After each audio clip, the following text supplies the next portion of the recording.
It's a joy to be here this morning. Amen. How many of you are excited? Can I see your hands?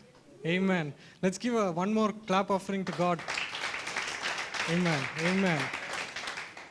And thank you, Brother Srinivas and the team, the worship team. The worship was just so powerful, and I was just sitting there. I don't, usually I'm there playing keys or guitar, and today I got to be off stage and experience the presence of God, and it was just powerful. So God is here. Amen. God is here. How many of you believe God is here?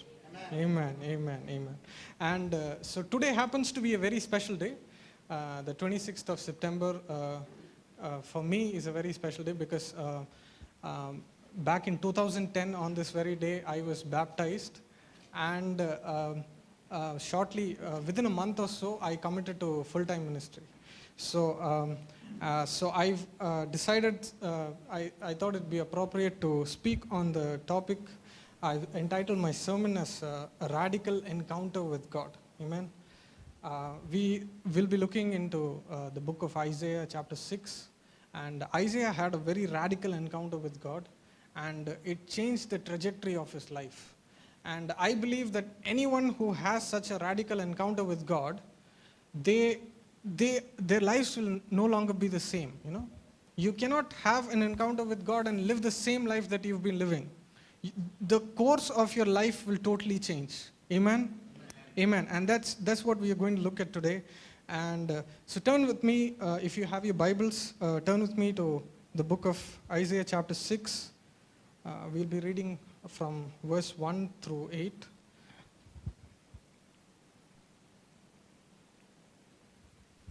So can we have that on the screen, please?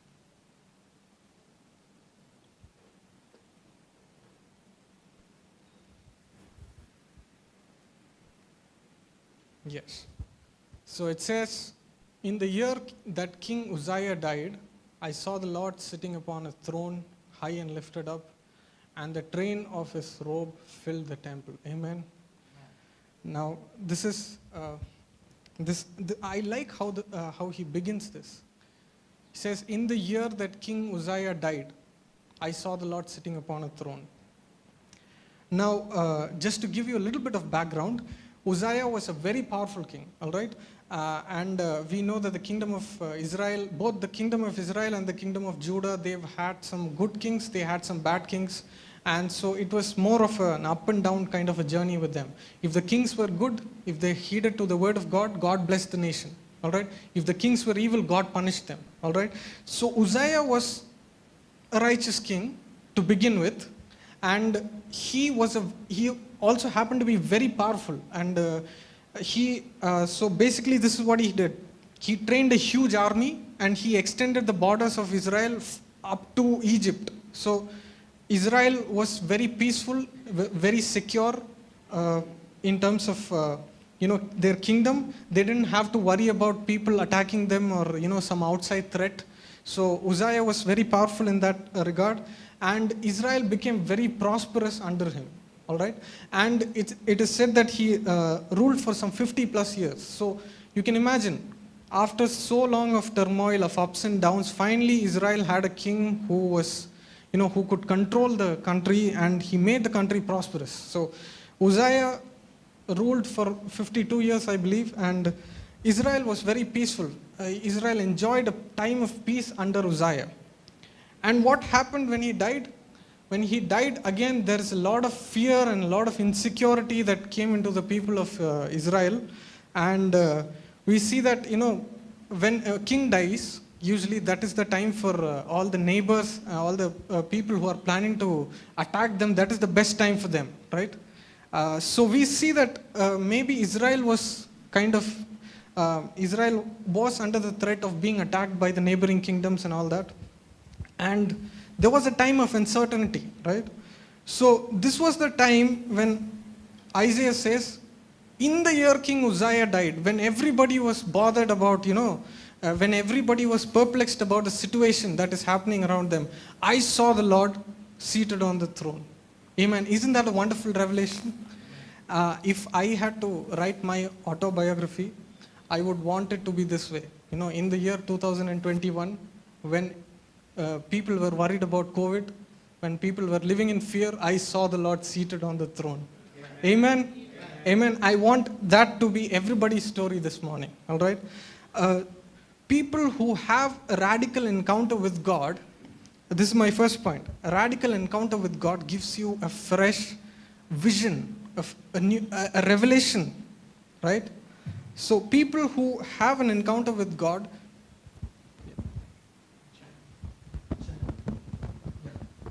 so people who have an encounter with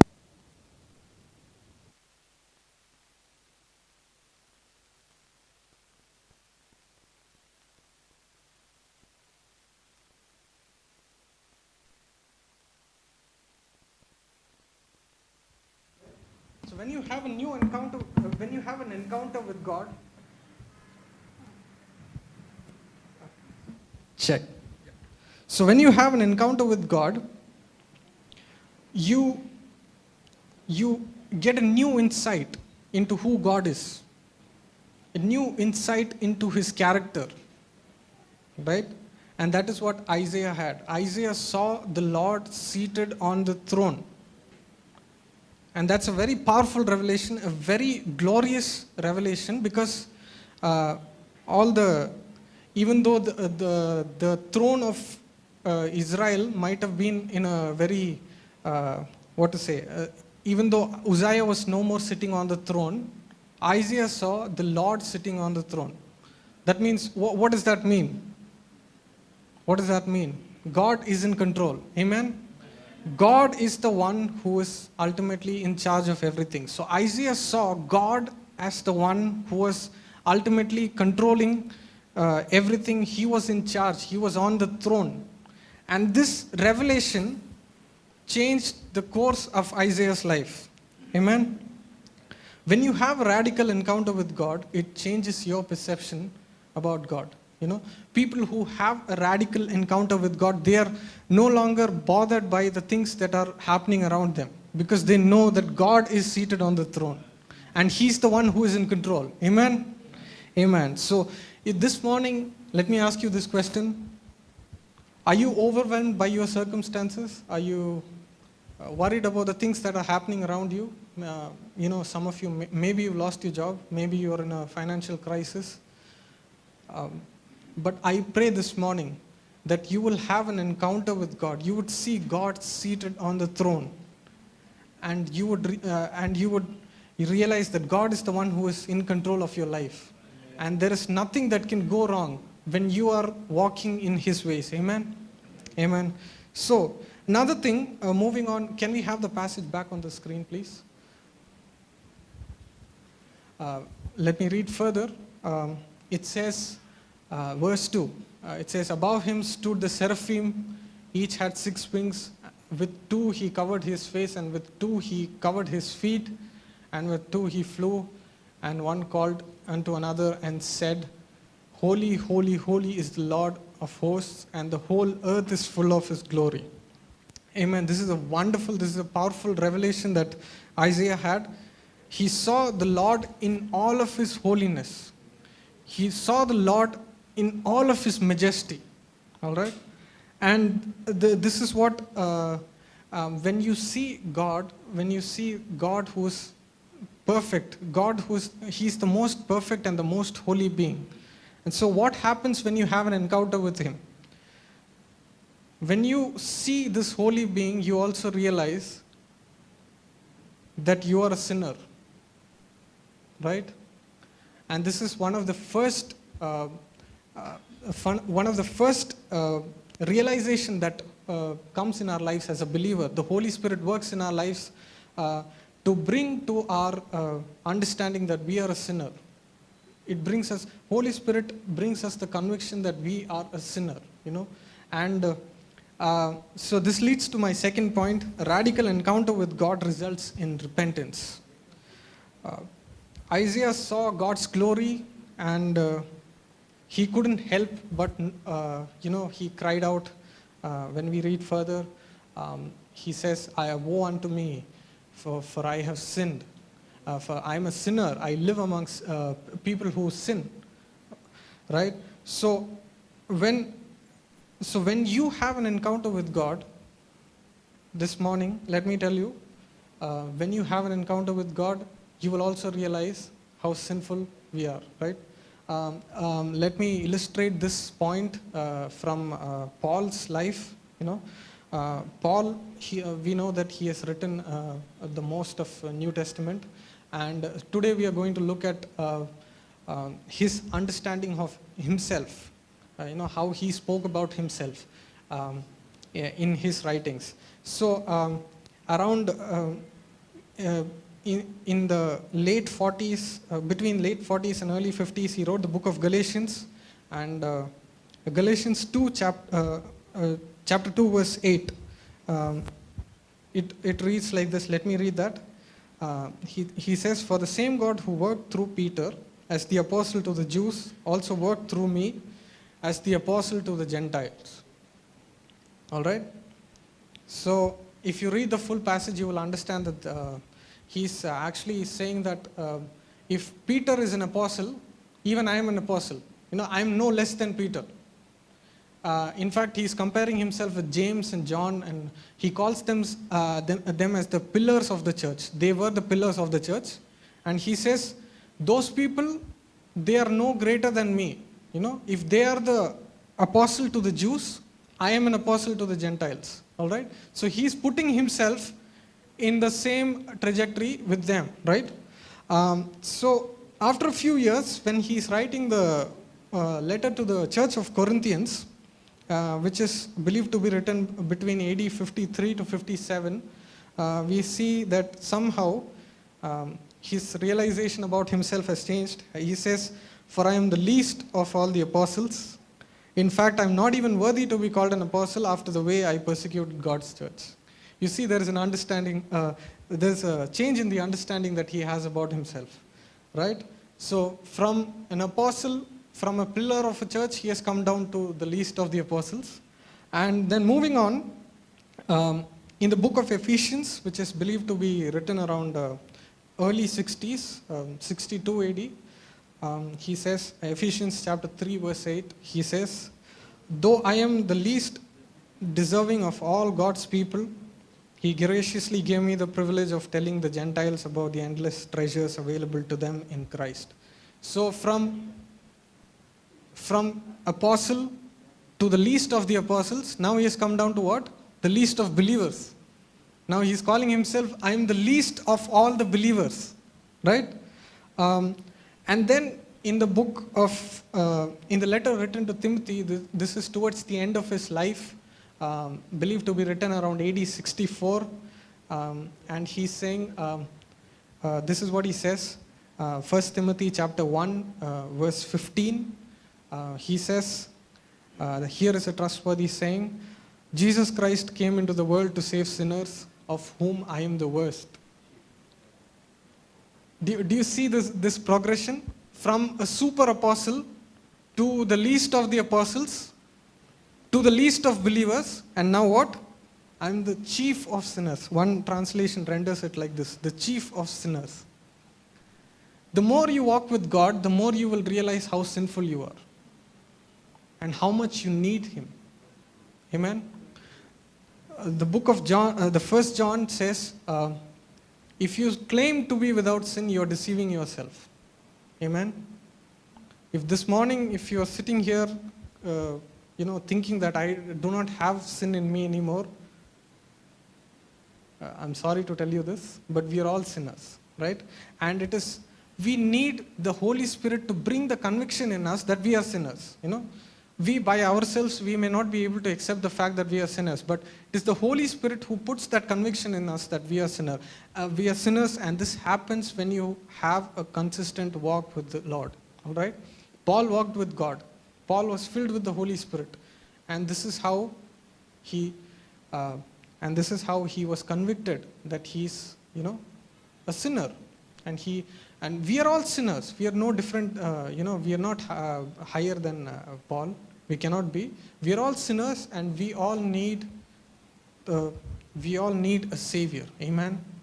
And this realization comes only when you walk with the Lord, when you have a radical encounter with Him. Amen.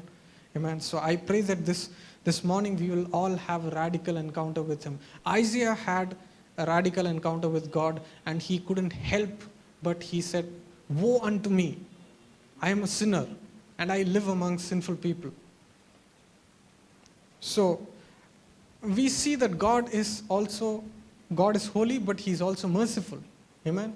And we see that God didn't let him linger in that state of self-pity and agony that he was a sinner.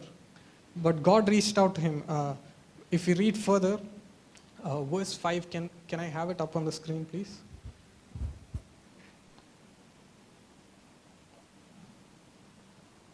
Yes. And I said, woe is me, for I am lost. I am a man of unclean lips, and I dwell in the midst of a people of unclean lips. For my eyes have seen the King, the Lord of the hosts.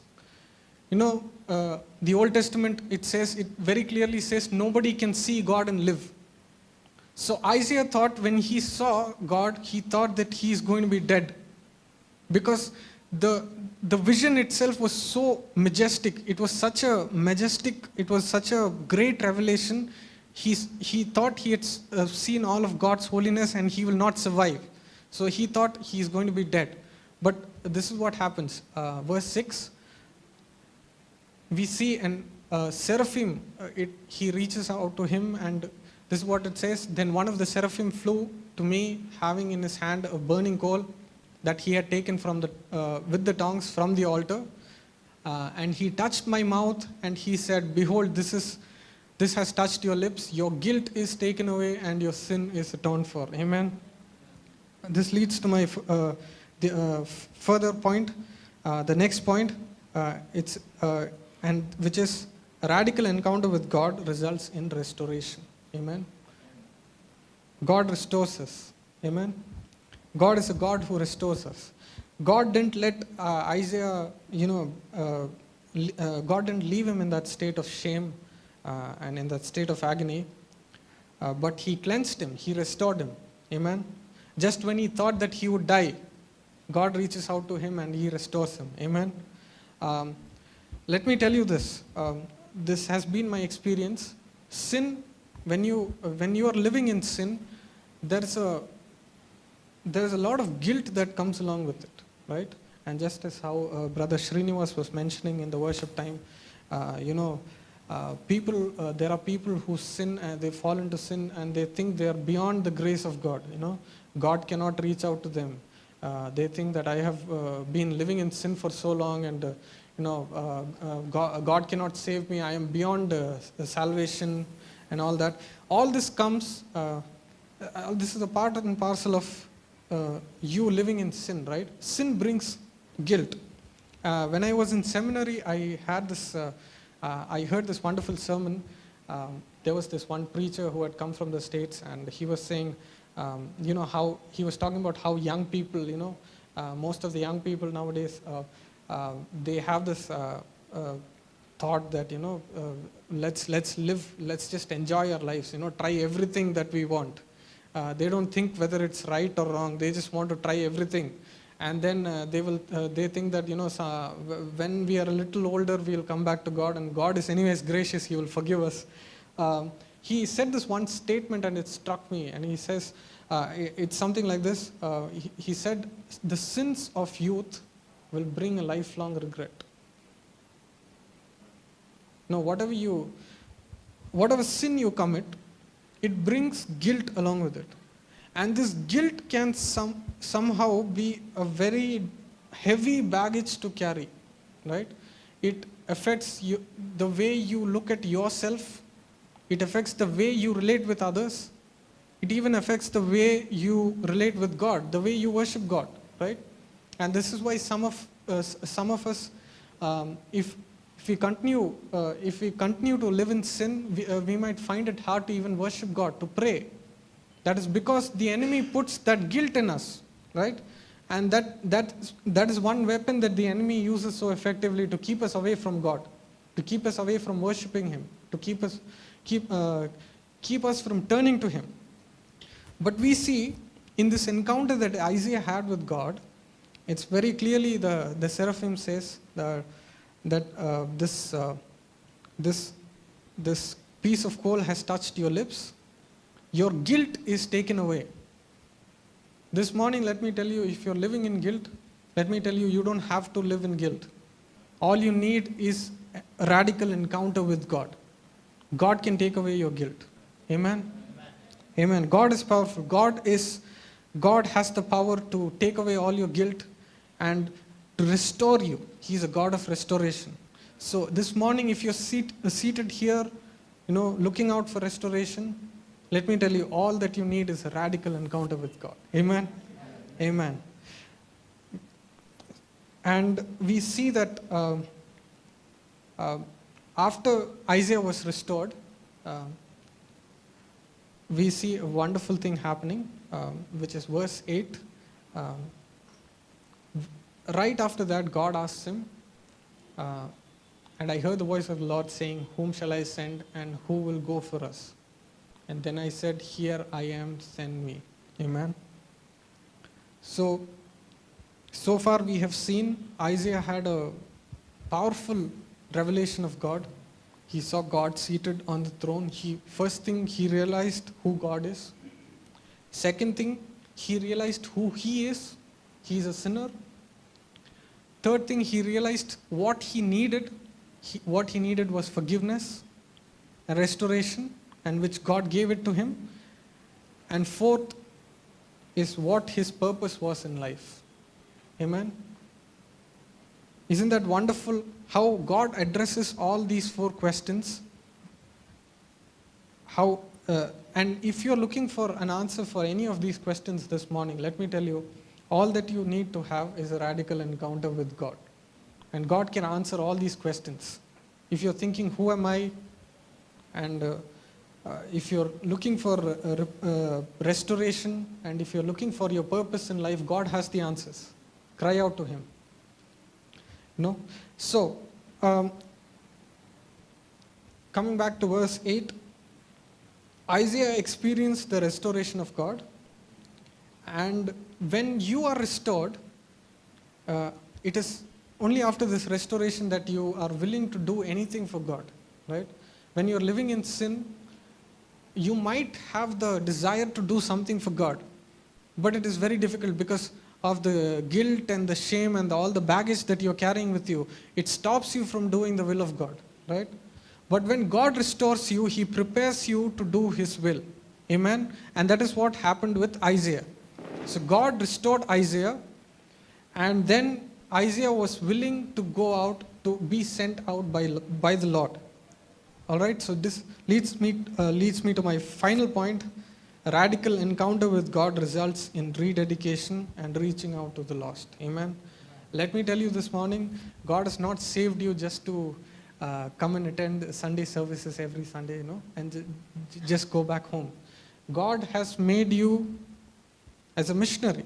You are a missionary, all right? You are a missionary in your family. You are a missionary in your workplace. You are a missionary in your neighborhood. I am somehow very fascinated by missionary stories, and somehow they challenge me a lot. When I read about William Carey and Ziegenbalg and how these people came to India from all the way from leaving the comfort of their homelands and coming to India. And India was very not very developed back in those days, and forget about internet. We didn't even have electricity or proper water supply back in those days.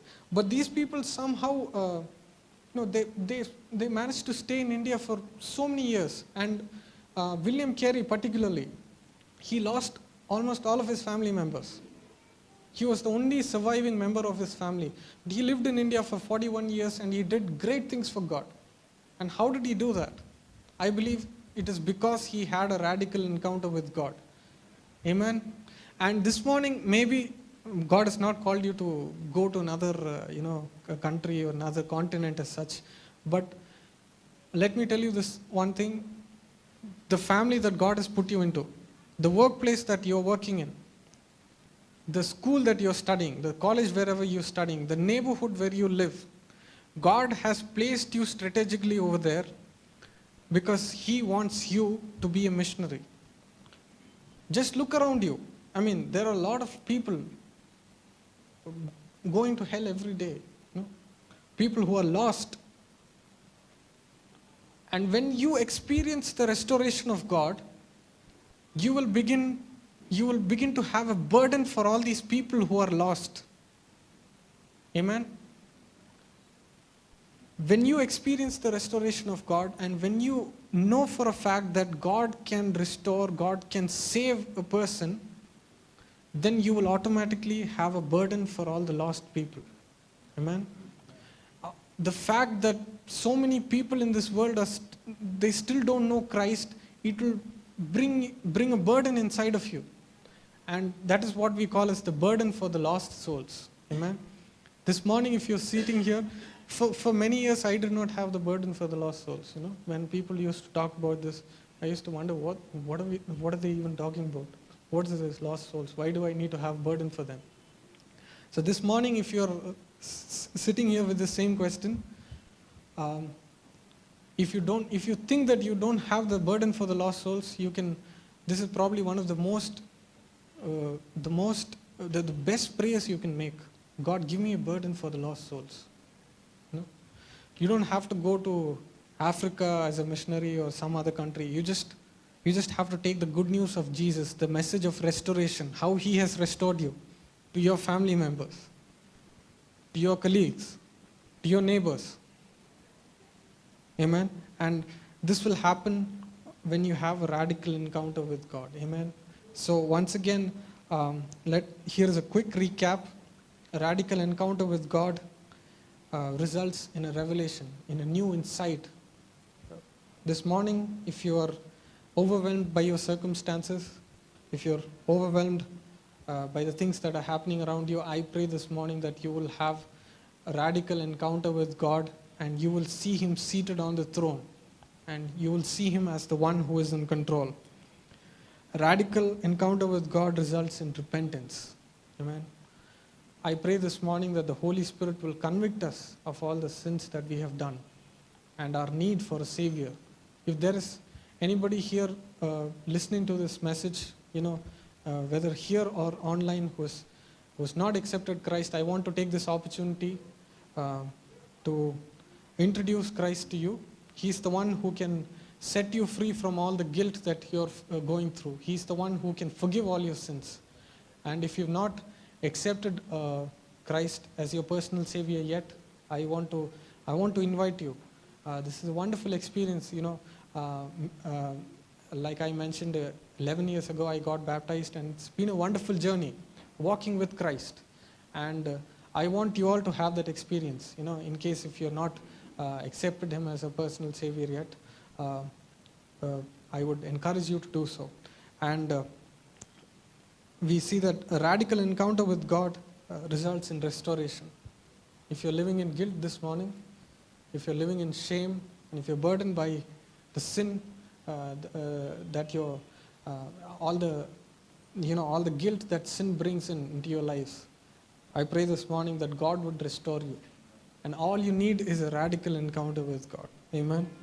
And finally, a radical encounter with God results in rededication and reaching out to the lost. In case if you're seated here this morning, not knowing how to reach out to people around you, how to share the gospel, I pray that the Lord will help you to do this. He will give you the burden for the lost souls.